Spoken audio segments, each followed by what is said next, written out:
Good morning प्यारे साथियों। मैं दीपक कुमार स्वागत करता हूं आपका YouTube channel study with MS classes में, जिसमें हम लोग आज के इस वीडियो में हम लोग जो है वो धातु एवं अधातु जो कि 10th क्लास का केमिस्ट्री का चैप्टर है उसको डिस्कस करेंगे। इसमें हम लोग धातु के गुणों के बारे में जानेंगे, जिसमें कि भौतिक गुण, रासायनिक गुण होते हैं। उसके बाद अधातु के बारे में जानेंगे, उसके भी कुछ भौतिक गुण और रासायनिक गुण होते हैं।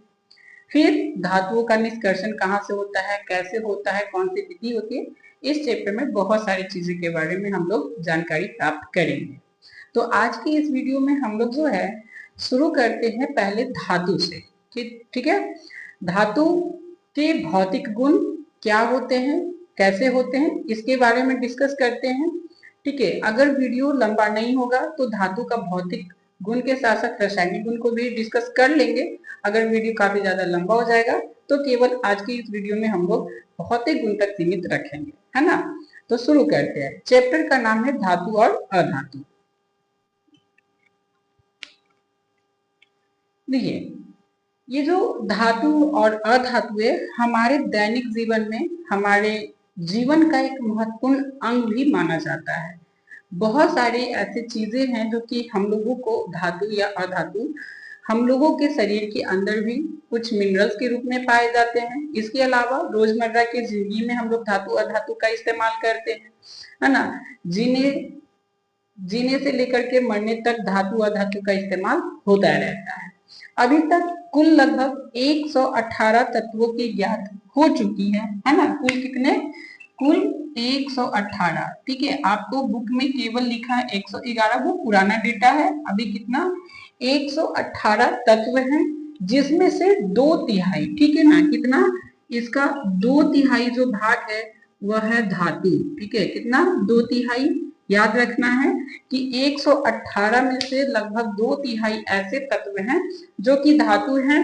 बाकी जो बच गए उसमें आपके अधातु हैं और कुछ दोनों के गुण वाले, यानी कि जिसे उपधातु कहते हैं, वो भी है। ठीक है। अगर बात करें कि ये जो धातु है और अधातु है तो इसे डेफिनेटली एक ढंग से हम लोग बांट नहीं सकते। जो पीरियोडिक टेबल हम लोग का होता है, जो आवर्त सारणी होता है, उसमें हम लोग बांट नहीं सकते। लेकिन जब आप पीरियोडिक टेबल देखिएगा तो उसमें आपको एक काला टेढ़ा मेढ़ा लाइन दिखाई देगा। उस काले टेढ़े मेढ़े लाइन से पता चलता है कि काढ़े जो टेढ़े मेढ़े लाइन है उसके जो आपके दाहिनी ओर है वो अधातु है और बाईं ओर वाले जो होते हैं वो क्या होते हैं? धातु होते हैं। तो अब जब पीरियोडिक टेबल देखिएगा तो पीरियोडिक टेबल में दाहिनी ओर, है ना, सॉरी इधर की ओर, बाईं ओर, ठीक है, बाईं ओर के जो तत्व होते हैं वो बाईं ओर के तत्व आपको दिखाई पड़ेंगे, वो जो भी है सब मेटल है, धातु है। ठीक है। और जो दाहिनी ओर के जो तत्व आपको दिखाई पड़ेंगे वो आपको दिखाई पड़ेंगे अधातु। ठीक है ना। क्या दिखाई देंगे? अधातु। दोनों के बीच में एक बाउंड्री लाइन होती है, उस बाउंड्री लाइन पे जो भी तत्व हैं वो दोनों के मिक्स वाले हैं, यानी कि उपधातु हैं, है ना। यहाँ पे जितने भी तत्व हैं पीरियोडिक टेबल में 118, इन सभी तत्वों के गुण जो होते हैं वो कुछ न कुछ अलग ही होते हैं। सभी तत्वों के गुणों में भिन्नता होती है, लेकिन धातु और अधातु जो तत्व होते हैं वो गुण में एक दूसरे के बिल्कुल अलग होते हैं। तो आपको कुछ यहाँ पे महत्वपूर्ण जो धातु है उसके बारे में बता देता हूँ। जैसे कि कुछ ऐसे महत्वपूर्ण धातु है जिसका हम लोग इस्तेमाल करते हैं। ठीक है ना। महत्वपूर्ण धातु जैसे आपका हो गया सोना इस्तेमाल होता है, लोहा, ठीक है ना, लोहा, चांदी, ठीक है, चांदी हो गया आपका, कॉपर यानी कि तांबा हो गया, और इत्यादि बहुत सारा, मैग्नीशियम वगैरह सब आते हैं इसके अंतर्गत। और कुछ महत्वपूर्ण अधातु, ये हो गया आपका धातु, ठीक है, धातु हो गया। और कुछ महत्वपूर्ण धातु अधातु, ठीक है। अधातु में जैसे कि आपका ऑक्सीजन, ये अधातु हो गया, ठीक है ना। ऑक्सीजन क्या हो गया? अधातु हो गया आपका। फिर आपका ये कौन सा भी, ये क्लोरीन हो गया, ठीक है, क्लोरीन हो गया, आयोडीन हो गया, और भी इत्यादि, और भी ये सब जो है वो क्या है? आपके अधातु हैं, ठीक है, जो कि कुछ महत्वपूर्ण है ना।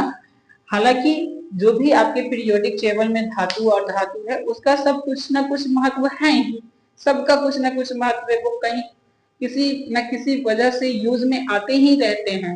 जितने भी आपके पीरियोडिक टेबल में आपके मेटल दिखाई पड़ते हैं वो सभी के सभी, ठीक।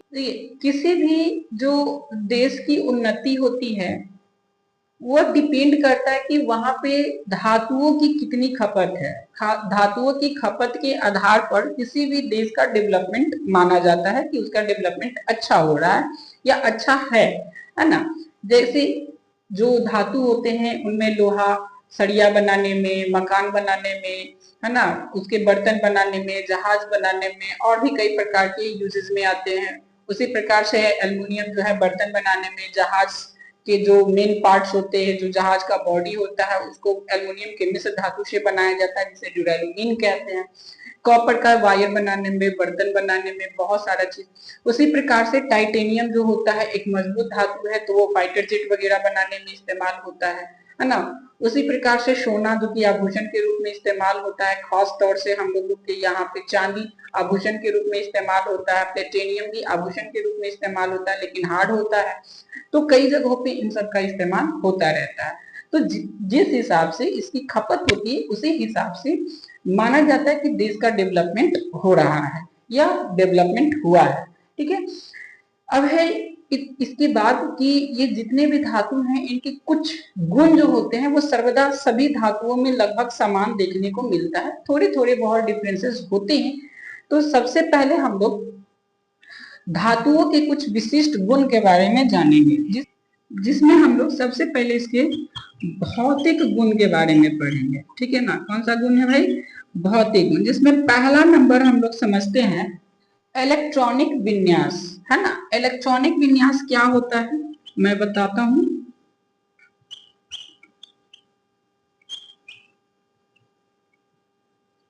इलेक्ट्रॉनिक विन्यास को इंग्लिश में इलेक्ट्रॉनिक कॉन्फ़िगरेशन भी कहते हैं, ठीक है। देखिए किसी भी जो मेटल को अगर ले ले तो मेटल जो होते हैं उनके जो आउटर मोस्ट सेल होता है, आउटर मोस्ट सेल में 1, 2 या 3, है ना, मैक्सिमम 3, ठीक है ना। उसके बाहरी कक्षा में ऐसे समझिए, उसके बाहरी कक्षा में 1, 2 या 3 अगर इलेक्ट्रॉन है तो वो जो आपके तत्व होंगे वो धातु होगा।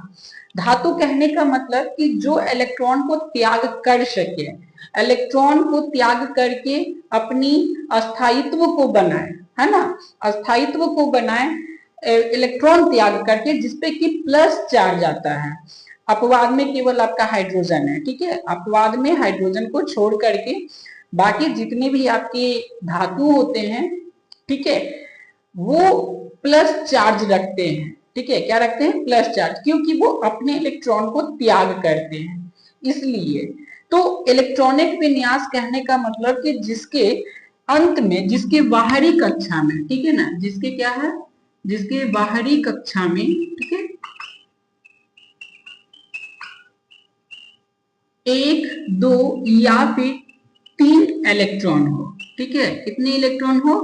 तो 3 इलेक्ट्रॉन मैक्सिमम हो, वो आपके जो तत्व होंगे वो धातु होंगे, ठीक है। क्या होंगे? धातु होंगे। इलेक्ट्रॉनिक विन्यास निकालते कैसे हैं? देखिए आपको 9th में भी इसको पढ़ना है इलेक्ट्रॉनिक विन्यास निकालने के लिए। मैं यहाँ ब्रीफ में छोटा सा बता देता हूँ। जैसे आपको इसके लिए याद रखना है ब्लॉक, सब ब्लॉक, ठीक है, ब्लॉक और सब ब्लॉक, ठीक है। ब्लॉक को नंबर से, सब block S P D F charge होते हैं, एस पी डी एफ, ये चार आपके सब ब्लॉक होते हैं। एस वाले में मैक्सिमम 2 इलेक्ट्रॉन होंगे, पी वाले में 6, डी वाले में 10 और इस वाले में मैक्सिमम 14 इलेक्ट्रॉन होंगे, यानी 4 का डिफरेंस होता है। तो यहाँ होता है 1s, ठीक है, क्या होगा? 1s। एक वाले में केवल एक, ठीक है। 2 वाले में आते हैं तो 2s 2p होता है, 3 वाले में 3s 3p और 3d होता है, 4s 4p 4d और 4f तक, मैक्सिमम f तक रहेंगे। उसके बाद 5s 5p 5d और 5f, उसके बाद 6s 6p 6d और 6f। अब देखिए कि किसमें कितना इलेक्ट्रॉन, इस वाले में एक इलेक्ट्रॉन रहेगा। तो आप जब पढ़ेंगे आवर्त सारणी तो वहां पे आप पढ़ेंगे कि किस कक्षा में मैक्सिमम कितना इलेक्ट्रॉन। तो पहली वाली कक्षा में मैक्सिमम 2 इलेक्ट्रॉन रहेंगे, दूसरी वाली कक्षा में 2 और 6 8, तो मैक्सिमम 8 रहेंगे। यहाँ पे आपके 18 होंगे, यहाँ पे आपके 32 होंगे, यहाँ पे 32, यहाँ पे 32, नीचे वैसे ही जाएगा 32 32 होता जाएगा।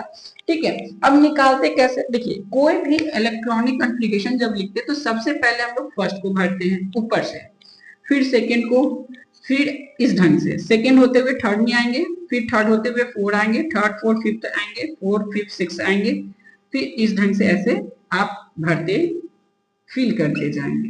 ठीक है, ये इसी प्रकार से इलेक्ट्रॉनिक कॉन्फ़िगरेशन यहाँ से लौट जाता है, ये ऐसे यहाँ से लौट करके यहाँ पे जाएगा। ठीक है ना, इस प्रकार से। तो मैं ये डिनोट करूंगा तो ज्यादा गंदा हो जाएगा, इसलिए मैं डिनोट नहीं करता हूँ। बस याद रखना है कि पहले 1s, फिर 2s, 2p, 3s, 3p, 4s, 3d, 4p, 5s, फिर 4d, 5p, 6s, 4f, 5d, 6p, ऐसे 7 है तो 7s, 7p ऐसे रखते जाएंगे। ठीक है ना, आगे की ओर रखते जाएंगे। बट मैक्सिमम जो आपको रहता है वो 6 से लेके 7 तक में सभी के सभी सॉर्ट आउट हो जाते हैं। याद रखना है कि इस वाले में कितने, तो 2 इलेक्ट्रॉन मैक्सिमम रहेंगे, इसमें 6 रहेंगे, इसमें 10 और इसमें मैक्सिमम 14 इलेक्ट्रॉन को रख सकते हैं। अगर कक्षा की बात करें तो इसमें 2, इसमें आपका 8, इसमें आपका 18 हो जाएगा, इसमें आपका 32, 32 और 32 रखाते जाएगा। ठीक है, अब मान लीजिए कि कोई आपको एक तत्व दे रहे हैं, पूछ दे आपसे कि उस तत्व का इलेक्ट्रॉनिक कॉन्फ़िगरेशन विन्यास क्या होगा। जैसे आपको मैं बताता हूँ, मैंने क्या बोला कि इलेक्ट्रॉनिक कॉन्फ़िगरेशन में लास्ट में कितना, 1 या 2 अगर रहेगा तो वो धातु होगा। तो मैं एक धातु ही लेकर के आपको बताता हूँ। जैसे आप ध्यान दें एक कैल्शियम को, ठीक है, जिसकी इलेक्ट्रॉन जिसके परमाणु संख्या कितनी होती है कैल्शियम का, Ca, कैल्शियम Ca, जिसका इलेक्ट्रॉनिक विन्यास निकालना है, परमाणु संख्या होता है 20। कैसे निकालेंगे, देखिए पहले 1s2 पूरा पूरा भरते जाएंगे जब तक कि खत्म ना हो जाए। 1s2 हो गया। अब आते हैं यहाँ पे 2s2, तो 2 और 2 4 खत्म, यहाँ पे रखेंगे 2p6, 2p6 तो 10 खत्म हो गए। अब आते हैं 3s2, तो हो गए 12। ठीक है, फिर आएंगे 3p, तो 3p6, 3p6 कितने हो गए, जोड़ते चलते हैं, 2 2 4 4 6 10 10 2 12 12 और 6 18, बाकी कितना बच गया 4s2, कितना 4s2 बच गया। तो ये आपका इलेक्ट्रॉनिक कॉन्फ़िगरेशन हो गया। अब इसी को हम लोग नंबर बाय नंबर लिखेंगे। जैसे 1 में कितना है, 2 है, 3 में सॉरी 2 में टोटल 8, 3 में भी कितना 8 है। ठीक है, और इसमें लास्ट में 2 है, तो लास्ट नंबर कितना आया, 2 आया ना। लास्ट कक्षा में कितना आया, 2 आया।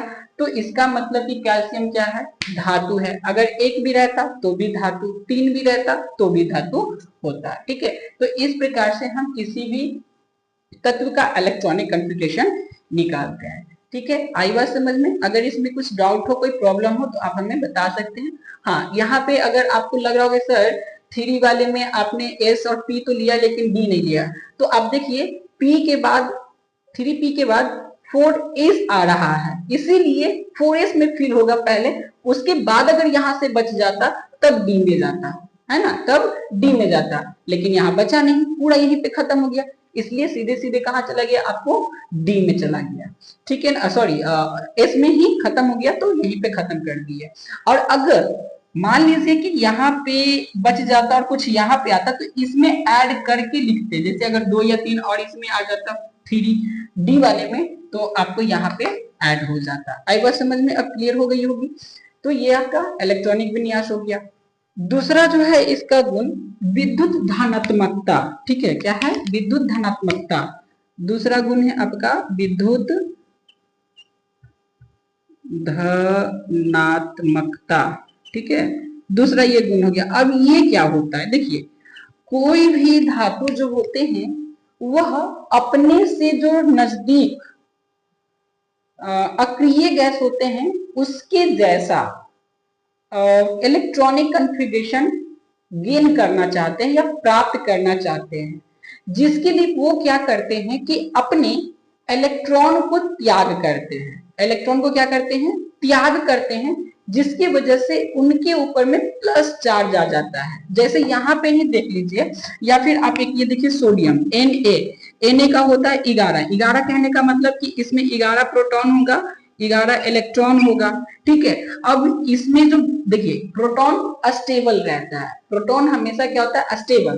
प्रोटॉन पे प्लस चार्ज होता है, इस पे आपका माइनस चार्ज होता है। अब यहां समझिएगा कि करना क्या है कि इसके बाहरी कक्षा में 2, 8, 1 होते हैं इसके। तो ये क्या करेगा कि बाहरी कक्षा से एक इलेक्ट्रॉन को त्याग करेगा, यानी कि एक को त्याग कर देगा तो बनाएगा 2, 8। क्या बनाएगा? 2, 8। लेकिन एक इलेक्ट्रॉन निकल गया, बढ़ कौन गया? दोनों की संख्या। यहाँ पे इलेक्ट्रॉन और प्रोटॉन दोनों की संख्या बराबर होती है, तो एक इलेक्ट्रॉन घट गया तो बच्चा कौन? प्रोटॉन ज्यादा हो गया। कितना ज्यादा हुआ? 1 ज्यादा हुआ। इसलिए यहाँ पे आपका Na प्लस हो जाएगा। क्या हो जाएगा? Na प्लस हो जाएगा। दूसरा कैल्शियम पे ही देख लीजिए, जैसे कि हम लोग कैल्शियम पे इसको अभी किए थे, इलेक्ट्रॉनिक विन्यास निकाले हैं, तो कैल्शियम पे समझ लेते हैं। ठीक है, अब देखिए कैल्शियम पे कैसे यहाँ पे हम लोग निकाल लेते हैं। जो जैसे कि क्या होगा कि कैल्शियम का कितना है भाई? कैल्शियम का है 20 है। इसका मतलब, कहने का मतलब इसमें 20 प्रोटॉन है और 20 इलेक्ट्रॉन है, और इसका 2, 8, 8, 2 होता है। और निकालेगा कौन? बाहरी कक्षा वाला निकालेगा। ठीक है, तो जब बाहरी कक्षा वाला निकालेगा तो ये 2, 8, 8 हो जाएगा।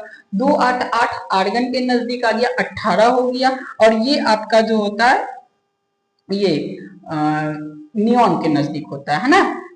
किसके नजदीक? नियॉन, जो कि 10 जिसका होता है। ठीक है, तो 18 के नजदीक आ गया। अब यहां से 2 इलेक्ट्रॉन निकाल दिया बाहर, 2 इलेक्ट्रॉन निकाला, इसका मतलब इलेक्ट्रॉन 18 ही रह गया और प्रोटॉन 20 हो गया। तो प्रोटॉन पे प्लस चार्ज यानी 2 बढ़ गया, इसलिए यहाँ पे 2 प्लस। क्या हो गया? 2 प्लस हो गया। तो जितना इलेक्ट्रॉन बाहर निकालेंगे उसके ऊपर में उतना प्लस चार्ज। तो धातु हमेशा विद्युत धनात्मक होते हैं, क्योंकि ये इलेक्ट्रॉन को त्याग करते हैं, जिसकी वजह से इसमें प्रोटॉन की संख्या ज्यादा हो जाती है, प्लस चार्ज ज्यादा हो जाती है। इस वजह से वो आपको क्या हो जाते हैं कि पॉजिटिव चार्ज को प्राप्त करते हैं, यानी कि धन चार्ज को प्राप्त कर लेते हैं। तो ये हो गया दूसरा गुण। तीसरा नंबर आघात वर्धनीयता। तीसरा नंबर क्या है भाई? आघात वर्धनीयता। आघात वर्धनीयता। अब इसका मतलब क्या होता है? आघात वर्धनीयता का मतलब, आघात वर्धनीयता का मतलब होता है कि जब किसी भी मेटल को यानी कि धातु को जब हम लोग हथौड़े से मारे तो वो चूर ना हो, बल्कि वो एक्सपेंड करे, फैले चादर की तरह। जैसे लोहा, लोहा को जब मारते हैं तो वो चादर की तरह फैल जाता है, एल्युमिनियम को जब पीटते हैं तो फैल जाता है। तो कोई भी धातु, चाहे सोना हो, चांदी हो, कोई भी धातु है, एक्सेप्शनल एक आपका हमेशा याद रखिएगा पारा, क्योंकि ये आपको सॉलिड फेज में नहीं पाया जाता, बल्कि ये आपको लिक्विड फेज में पाया जाता है, इसलिए उसको हम लोग चादर के रूप में फैला नहीं सकते हैं। ठीक है, तो उसको क्या, वो क्या है, एक अपवाद है। लेकिन जितने भी आपके धातु हैं उसकी शीट्स यानी कि चादरें बनाई जाती हैं। और क्यों? क्योंकि वो आघात वर्धनीय होती है, चोट को सहने वाला होता है, चोट को सह करके फैल जाता है। तो सभी के सभी धातुएं आपके आघात वर्धनीयता गुण रखते हैं। ठीक है, तो ये हो गया आपका तीसरा नंबर। अच्छा, इसमें एक क्वेश्चन भी पूछ दे अगर आपसे कि सबसे अधिक आघात वर्धनीयता कौन है? ठीक है, सबसे अधिक जो होता है आघात वर्धनीय तो वो होता है सोना और चांदी। ठीक है, कौन कौन है? सोना और चांदी है। ठीक है, ये हो गया। चौथा नंबर गुण है यहाँ पे आपका तन्यता। चौथा क्या है? तन्यता। तन्यता, तन्यता का मतलब क्या होता है? तन्यता का मतलब है कि जिसे खींच करके, लमाड़ करके, है ना, लंबा करके एकदम पतला से पतला तार बना दे। तो वही पारा को छोड़ करके बाकी जितनी भी आपकी धातुएं हैं, सभी की सभी धातुएं आपको क्या होती है कि तन्य होती है। किसी में तन्यता ज्यादा होती है, किसी में तन्यता कम होती है, यानी कि किसी को तार पतले से पतले तार बना सकते हैं, किसी को कुछ कम ही मोटाई में तार, मतलब ज्यादा मोटा ही रखेंगे तो बनेगा, नहीं तो अदरवाइज वो टूटने लगेगा। ठीक है, जैसे कि लोहा को पतला से पतला बना देते हैं, सबसे ज्यादा जो तन्य होता है आपका, ठीक है, जो सबसे ज्यादा तन्य होता है वो होता है वही सोना और चांदी, ठीक है, सोना और कौन, चांदी। देखिए सोना जो होता है 1 ग्राम सोना से, ठीक है, केवल 1 ग्राम सोना से 2 किलोमीटर लंबा तार खींचा जा सकता है। 1 ग्राम सोना से कितना, 2 किलोमीटर लंबा तार खींचा जा सकता है। ये इसलिए सोना सबसे अधिक तन्य धातु होता है। और दूसरा है आपका चांदी। तो चांदी जो होता है, ठीक है ना, चांदी 100 ग्राम सोना में, ठीक है, 100 ग्राम चांदी में ये 200 मीटर लंबा तार इसका बनाया जा सकता है। तो सबसे अधिक तन्य कौन हुआ, सोना हुआ, है ना। सोना का इतना पतला वायर बना देंगे, बन जाएगा कि अगर खुली आंखों से देखी तो वो बिल्कुल वायर आपको दिखाई भी नहीं पड़ने वाला, इतना पतला, इतना पतला से भी एकदम पतला, है ना। मतलब इसके पतला करके ना, इसके अभी हम लोगों ने एक कुछ दिन पहले जो हमारे साइंटिस्ट हैं DRDO के, उन्होंने कुछ ऐसे शायद सूट बनाया है जो कि सोने से ही बनाया है, जो कि सोना को एकदम पतला करके बनाया है, जिसको अगर शरीर पे चढ़ा लिया जाए तो शायद, मैं कंफर्म नहीं हूँ उसके बारे में, लेकिन शायद वो इनविजिबल हो जाते हैं। यानी कि इनविजिबल कहने का मतलब क्या होता है, देखिए इनविजिबल तभी कोई व्यक्ति हो सकता है या कोई भी वस्तु इनविजिबल तभी हो सकता है जब उसके आर पार प्रकाश आने जाने लग जाए, है ना। सोना को इतना पतला कर दिया जा रहा है कि उसके आर पार जो है ना प्रकाश चल जा रहा है, चला आ रहा है। आप 9th क्लास में पढ़े होंगे मे बी, रदरफोर्ड ने जब अपना प्रयोग किया था तो वो सोने के पत्थर पर ही किया था। सोने के पत्थर को इतना ज्यादा पतला पीट पीट करके कर दिया था कि उससे लाइट पास कर जा रही थी, तभी जाकर के आपको इलेक्ट्रॉन, प्रोटॉन, न्यूट्रॉन इन सब की जानकारी मिली थी जो रदरफोर्ड वाली थी, है ना। तो सोना बहुत ज्यादा तन्य होता है और आघात वर्धनीय भी बहुत होता है। इस पे कितना भी चोट मारिए फैलते जाएगा, टूटेगा नहीं, ठीक है। आपको ये क्या बोलते हैं, जब आप मिठाई खाते होंगे तो मिठाई पे कभी कभी आपने देखा होगा व्हाइट कलर का जो सिल्वर कलर का होता है, पतला सा परत जैसा होता है, वो एक्चुअली में सिल्वर का ही परत होता है, जिसे पीट पीट करके सिल्वर के परत को उस ढंग से इतना पतला कर दिया जाता है कि वो आसानी से ना मुंह में भी जाता तब डिजोल्व जैसा हो जाता है, ठीक है। तो वो हो गया आपका ये सोना और चांदी तन्यता, समझ में आ गया। नेक्स्ट जो है 5वां नंबर, वो है द्रव्यनांक, द्रव्यनांक और क्वथनांक, ठीक है। द्रव्यनांक और क्वथनांक, देखिए द्रव्यनांक का मतलब क्या होता है, क्वथनांक का मतलब क्या होता है। द्रव्यनांक का मतलब होता है कि जिस तापमान पे कोई भी मेटल पिघलना शुरू हो जाए, है ना, लिक्विड फेज में आना शुरू हो, उस पॉइंट को, उस टेम्परेचर को द्रव्यनांक कहते हैं। और जिस पॉइंट पे, जिस टेम्परेचर पे कोई भी लिक्विड उबलना शुरू हो जाए उसे क्वथनांक कहते हैं। तो जितने भी धातु होंगे वो सभी के सभी धातु में बहुत ज्यादा द्रव्यनांक होगा उनका, बहुत ज्यादा क्वथनांक होगा, क्योंकि वो जल्दी पिघलेंगे नहीं और जल्दी जब तक वो फेज में, लिक्विड फेज में नहीं आएंगे तब तक वो उबलेंगे नहीं। तो इसलिए उनका द्रव्यनांक और क्वथनांक जो होता है काफी ज्यादा हाई होता है, ठीक। यहाँ पे अपवाद भी है, लेकिन अपवाद में क्या है, अपवाद आपका ये है कि जो सोडियम है और जो पोटेशियम है, इनका जो क्वथनांक होता है काफी निम्न होता है। ये कम दाब, कम टेम्परेचर पे भी पिघल जाते हैं और उबलने लगते हैं। वहीं आपका दूसरा जो अपवाद एक और है, ये फर्स्ट हो गया, और सेकंड जो है वो ये है कि जो गैलियम है और जो सीजियम है, ठीक है ना, गैलियम और Ga और सीजियम CS, इनका जो द्रव्यनांक होता है, ठीक है, इनका क्या द्रव्यनांक वो निम्न होता है, यानी कि कम टेम्परेचर पर ये क्या हो जाता है, आपका पिघलने लगता है, और इनका क्वथनांक जो होता है वो निम्न होता है, ठीक है, इनका क्वथनांक निम्न होता है। तो ये आपके अपवाद में है ना, क्या है, अपवाद है, क्योंकि सभी धातुओं का गुण, मैंने आपको पहले बताया, जितने भी मेटल हैं या नॉन मेटल हैं उन सभी का गुण एक समान नहीं होता है, सबका गुण अलग अलग होता है, कोई ज्यादा हार्ड होता है, कोई कम हार्ड होता है ना।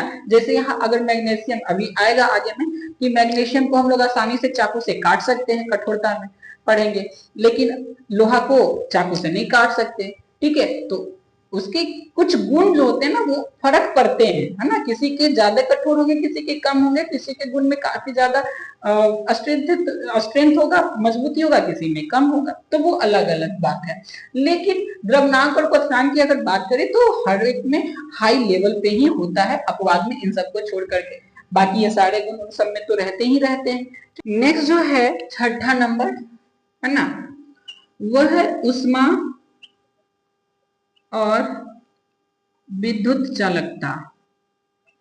विद्युत चालकता, देखिए जितनी भी धातुएं होती हैं वो उष्मा और विद्युत का अच्छा कंडक्टर होता है, यानी कि कहने का मतलब कि धातुओं में से विद्युत और उष्मा पास करता है। जैसे कि अगर लोहा को एक साइड से गर्म करे तो धीरे धीरे करके उसका दूसरा साइड, दूसरा छोर भी गर्म हो जाता है, यानी कि लोहा जो हो गया वह उष्मा का गुड कंडक्टर हो गया।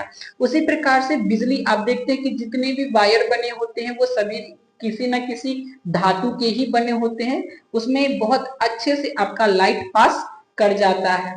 तो सभी के सभी धातुएं वो आपका क्या होता है कि ऊष्मा और विद्युत के सुचालक होते हैं, ठीक है।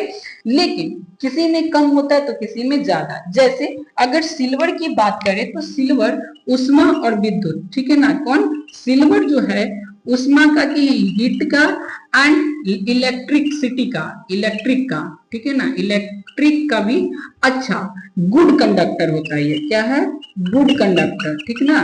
जबकि लेड की अगर बात करें, लेड बोले तो शीशा, लेड बोले तो शीशा, तो शीशा जो होता है ये भी कंडक्टर है, ऐसा नहीं कि इसमें पास नहीं करता, लेकिन ये अच्छा नहीं है, ये कम है ना, क्या है, इसमें कम होता है, जबकि आपको इन सबों में ज्यादा होता है। सिल्वर में ज्यादा हो गया, कॉपर में हो गया, कॉपर का तो वायर ही बनाते हैं, विद्युत केतली वो उसमें कॉपर इस्तेमाल होता है हीट करने के लिए, ठीक है। तो आपको कॉपर हो गया, सोना हो गया, चांदी, सभी के सभी आपको उष्मा और विद्युत के सुचालक होते हैं, लेकिन किसी में ज्यादा होती है चालकता तो किसी में कम होती है, लेकिन होती सब में है। एक यहाँ पे आपको अपवाद है, अपवाद यह है आपका कि एक अधातु है जिसका नाम है ग्रेफाइट, ठीक है ना, क्या है, ग्रेफाइट। ये आपका विद्युत का सुचालक होता है, किसका, विद्युत का सुचालक, यानी कि इसमें से विद्युत का कंडक्टिविटी होती है और अच्छी कंडक्टिविटी है। ग्रेफाइट क्या होता है, जो पेंसिल का आपका नीब होता है, जो पेंसिल में आपका ब्लैक कलर का नीब जो इस्तेमाल किया जाता है वो आपका ग्रेफाइट होता है। ग्रेफाइट कोयले का एक अप्रूफ है, जो कि हम लोग नेक्स्ट चैप्टर जो है ना कार्बन और इसके यौगिक, उस वाले में हम लोग इसके बारे में थोड़ा पढ़ेंगे। तो ग्रेफाइट क्या होता है, कैसे बनता है, उसके बारे में जानेंगे। तो ये जान लीजिए अभी कि ग्रेफाइट एक अधातु है, लेकिन अधातु के साथ साथ भी इसमें विद्युत का अच्छा कंडक्टिविटी होता है, और ये अपवाद हो गया, ठीक है। अब नेक्स्ट नंबर है ना, छठा हो गया, सातवां नंबर, ठीक है।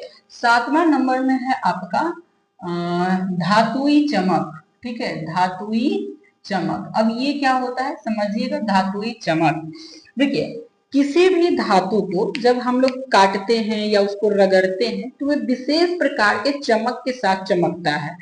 जो चमक धातुओं में होती है उस प्रकार की चमक आपको अधातुओं में देखने को नहीं मिलेगी। जैसे अगर हम लोग ये ऑक्सीजन देख ले उसमें कोई चमक नहीं, कोयला देख ले उसमें कोई चमक नहीं होता, लेकिन सोना पीले रंग में चमकता है आपका।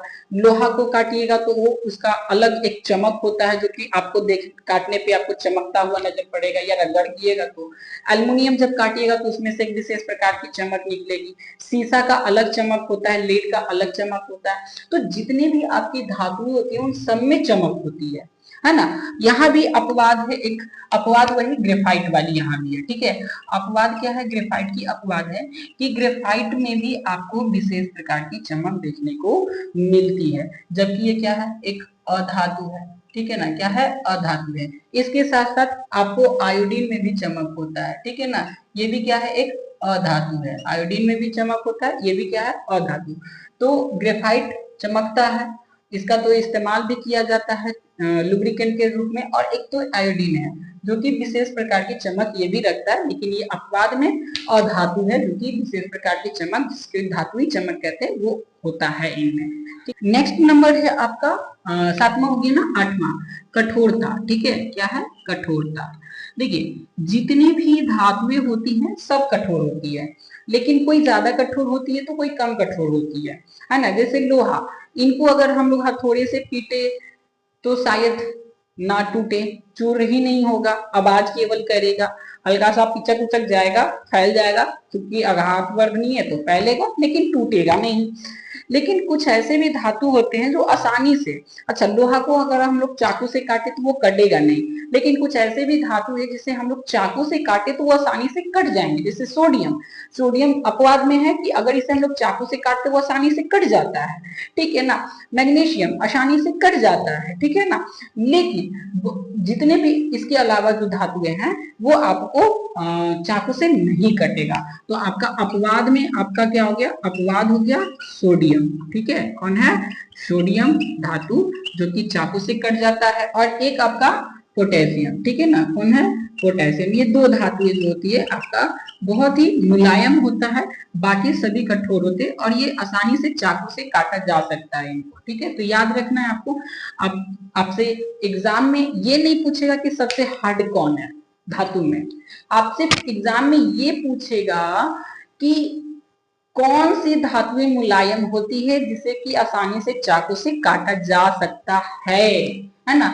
हमेशा वो चीज नहीं पूछता जो ज्यादा अमाउंट में हो, वो चीज पूछता है जो कम अमाउंट में हो, और कम अमाउंट वाला याद कम रखते हैं हम लोग, इसलिए इसको याद भी रखना है, इन सारी चीजों को याद रखना है। खासतौर से अपवाद वाले जितने भी है ना वो सभी को याद रखना है, अपवाद वाले को, क्योंकि अपवाद वाला जो हमेशा एग्जाम में पूछता है ना, अपवाद वाला, क्योंकि अपवाद वाला याद होना जरूरी है ना, कम होता है इसलिए इसको ही पूछ लेता है। ये हो गया आपका 8वां नंबर। 9वां नंबर है ध्वनि। क्या है? ध्वनि। ठीक है ना, ध्वनि। देखिए जितनी भी धातुएं होती है उनमें एक विशेष प्रकार की ध्वनि होती है जिसे धातुई ध्वनि कहते हैं। जैसे लोहा को जब पीटते हैं तो उसमें से अलग साउंड निकलता है, एल्यूमिनियम को जब पीटेंगे तो उसमें अलग साउंड निकलता है, तांबे को जब पीटते हैं तो उसको अलग साउंड निकलता है। ये जो साउंड निकलता है, ये जो आवाज निकलता है ना, इसे हम लोग कहते हैं धातुई ध्वनि। क्या कहते हैं? धातुई ध्वनि कहते हैं। तो सभी धातुओं में एक विशेष प्रकार की ध्वनि होती है, ठीक, जिसे कि हम लोग क्या कहते हैं? धातुई ध्वनि कहते हैं ना। धातुओं में जो ध्वनि होता है उसे धातुई ध्वनि के नाम से जाना जाता है। तो ये आपका हो गया 9वां नंबर, है ना। 9वां नंबर गुण हो गया, समझ में आया? बहुत सारे अभी तक हम लोगों ने कितने 9 गुण पढ़ लिए हैं, है ना, जिसमें से शायद पहला आपको याद हो, पहला क्या था? आपका इलेक्ट्रॉनिक विन्यास था, है ना। याद रखना है सभी को, जितने भी मैंने गुण लिखवाए अभी तक 9 गुण आपको डिस्कस कर चुका हूँ, 9 गुण नहीं, अभी और भी है आगे में, ठीक है। 1-2 गुण अभी, भौतिक गुण अभी और बचा हुआ है, तो सभी को डिस्कस करते रहना, याद भी रखना है, क्योंकि एग्जाम में आपको इन सब से क्वेश्चन पूछता है। और केवल आपके एग्जाम में नहीं, ये जो कंपटीशन की जो एग्जाम होते हैं, जैसे रेलवे, एसएससी या फिर जो ऊपर के लेवल का बैंकिंग वगैरह जो भी होते हैं एग्जाम में, उन सब में भी साइंस से इन सब में से क्वेश्चंस आते रहते हैं। बहुत जगह पे आपको ऐसे क्वेश्चंस देखने को मिल जाएंगे, ठीक है। तो इसको केवल अभी के लिए नहीं बल्कि इन फ्यूचर के लिए भी अगर ध्यान में रखे, याद रखे, तो शायद बहुत ही बेटर होगा, है ना। ठीक है, तो 9वां नंबर। चलिए 10वां नंबर पे आते हैं। 10वां नंबर है इसकी भौतिक अवस्था। ठीक है, कौन सी नंबर है? क्या है? भौतिक अवस्था है, ठीक है, भौतिक अवस्था। अब ये क्या होती है? अवस्था का मतलब कि वो कैसा है, ठोस है, द्रव है या गैस है, अवस्था किसी को कहते हैं, ठीक है ना। फेजेज उसका कैसा होता है, इंग्लिश में उसको फेज कहेंगे। तो किस फेज में पाया जा रहा है? ठोस फेज में, सॉलिड फेज में, कि लिक्विड फेज में या गैस फेज में, किस फेज में पाया जा रहा है, इसकी बात करता है। तो देखिए मोस्टली आपके जो धातु होते हैं, मोस्टली धातु है, वो सभी के सभी आपको ठोस होते हैं। क्या होते हैं? ठोस होते हैं, ठीक है ना। लेकिन आपका जो मरकरी है ना, कौन? मरकरी यानी कि पारा जिसको बोलते हैं हम लोग, अपवाद है ये आपका, ठीक है, पारा, पारा यानी कि मरकरी, ठीक है ना, मर MUA, मरकरी, ठीक है ना। जो मरकरी होता है आपका, ये अपवाद होता है, ये द्रव फेज में पाया जाता है। किस फेज में? लिक्विड के फेज में आपको ये पाया जाता है। इसका सूत्र Hg होता है, याद रखना है। ज्यादातर आपको जब केमिस्ट्री पढ़िएगा, साइंटिफिक लैंग्वेज जब पढ़िएगा, तो आपको वहां पे उसके संकेत ज्यादा ध्यान रखने होते हैं, ठीक है ना। उनके नाम कम, वहां पे संकेत ज्यादा इस्तेमाल होता है। तो ये आपका हो गया भौतिक अवस्था में कि जो सामान्य ताप पर जितने भी धातुएं होती है, अपवाद में केवल मरकरी को छोड़ करके बाकी सभी ठोस होती है, ठीक है। ये हो गया आपका 10वां नंबर गुण। 11वां नंबर जो गुण है वो है घनत्व, ठीक है ना। क्या है? घनत्व के बारे में। अगला 11 नंबर ना, ये है घनत्व। देखिए घनत्व यानी कि इंग्लिश में डेंसिटी जिसको हम लोग कहते हैं, ठीक है। क्या कहते हैं? डेंसिटी कहते हैं, ठीक है। तो आपके जितने भी धातुएं होती हैं, सभी धातुओं के घनत्व उच्च होते हैं। क्या होते हैं? उच्च घनत्व होते हैं। लेकिन कुछ धातुएं ऐसे भी होती है जिनके घनत्व निम्न होती है, जैसे कि सोडियम आपका हो गया, ठीक है ना। क्या हो गया? सोडियम, पोटेशियम आपका, और ये एक आपका पोटेशियम के बाद एल्यूमिनियम, ठीक है ना। एल्यूमिनियम, ठीक है। मीडियम, ये जो आपके तीन धातुएं होती हैं, और भी होती हैं, लेकिन ये तीन धातुएं मोस्ट ऑफ, ये तीन धातुओं का जो घनत्व होता है वो निम्न होता है, यानी कि कम होता है, ठीक है। जिसकी वजह से इसे हम लोग क्या कहते हैं? हल्की धातु कहते हैं। क्या कहते हैं? हल्की धातु कहते हैं। ये ज्यादा वजनदार होती नहीं है, ज्यादा इसमें वेट नहीं होता है, ठीक है ना। ये हल्का होता है। आप एल्युमिनियम को ही देख लीजिए ना, इतना बड़ा एल्युमिनियम का बर्तन होता है, वेट कितना होता है भाई? तो वेट आपका पता चलेगा कि 1 आध केजी हो गया, या 1 आध केजी से कम भी हो गया। उसी प्रकार से आपका सोडियम है, पोटेशियम है, ठीक है। तो ये तीन जो, और इसके अलावा और भी है, ठीक है ना। तीन तो अभी मैंने लिखा, और भी है, एक दो और भी होगा, जिससे कि आपका एक और हमको याद आ रहा है, वो है मैग्नीशियम, ठीक है ना। कौन सा? मैग्नीशियम, ठीक है। मैग्नीशियम ये भी आपका हल्की धातु होती है, क्योंकि इसके भी जो आपके डेंसिटी होते हैं वो कम ही होते हैं। तो इन सभी को हम लोग हल्की धातु के नाम से जानते हैं। इसमें आदि भी लिख देते ना, और भी हो सकते हैं, जो हमें याद था वो मैंने बता दिया, ठीक है। आपके बुक में भी शायद इतना ही लिखा हुआ हो, ठीक है, या और भी हो सकता है। तो इसे हम लोग हल्की धातुएं कहते हैं। तो ये आपके टोटल कितने? 11 जो भौतिक गुण थे धातुओं के, वो मैंने आज डिस्कस कर लिए, ठीक है। अभी आई थिंक कि ये वीडियो काफी ज्यादा लंबा हो जाएगा, 20-25 मिनट से ऊपर का वीडियो हो गया है, तो मैं इसको यहीं पे रहने देता हूँ। नेक्स्ट वीडियो में मैं आपको धातुओं के रासायनिक गुणों के बारे में, ये थे आपके भौतिक गुण। अब रासायनिक गुण बचा है, तो धातुओं के रासायनिक गुण के बारे में डिस्कस करूंगा। अगर वो वीडियो भी देखेंगे कितना बड़ा होता है, तो अधातु उसमें डिस्कस कर लेंगे कि अधातु क्या होते हैं, कैसे होते हैं, उनके क्या क्या गुण है। अच्छा, मोस्ट ऑफ द गुण यही सब होंगे, लेकिन उनके गुण आपको भी पता है कि धातु अधातु बिल्कुल एक दूसरे के अपोजिट है, तो उनके गुण इनके जैसे नहीं मिलेंगे, है ना। वहां पे भी एक दो अपवाद हम लोग पढ़ लेंगे जो याद रखना है। तो ये हो गया आपका क्या? धातुओं का भौतिक गुण, ठीक है। इस वीडियो में इतना है, हम लोग नेक्स्ट वीडियो में और आगे की डिस्कस करेंगे, ठीक है। जाते जाते वही कि अगर आपको वीडियो पसंद आया हो तो लाइक कर दें, अच्छा लगा कमेंट कर दीजिए, और अच्छा लगा है तो अपने दोस्तों के साथ शेयर कीजिए, और दोस्तों को बोले सब्सक्राइब करने को, है ना, ताकि मेरा मोटिवेशन और बढ़े। और मैं जिस एनर्जेटिक के साथ आज की क्लास ली ना, मैं आई थिंक इसके पहले वाला कोई क्लास इतना एनर्जी के साथ नहीं लिया हूँ। तो प्लीज और ज्यादा एनर्जी बढ़ाइए, और भी ज्यादा पावरफुल तरीके से मैं क्लास लेता रहूंगा, ठीक है। तब तक के लिए धन्यवाद, जय हिंद।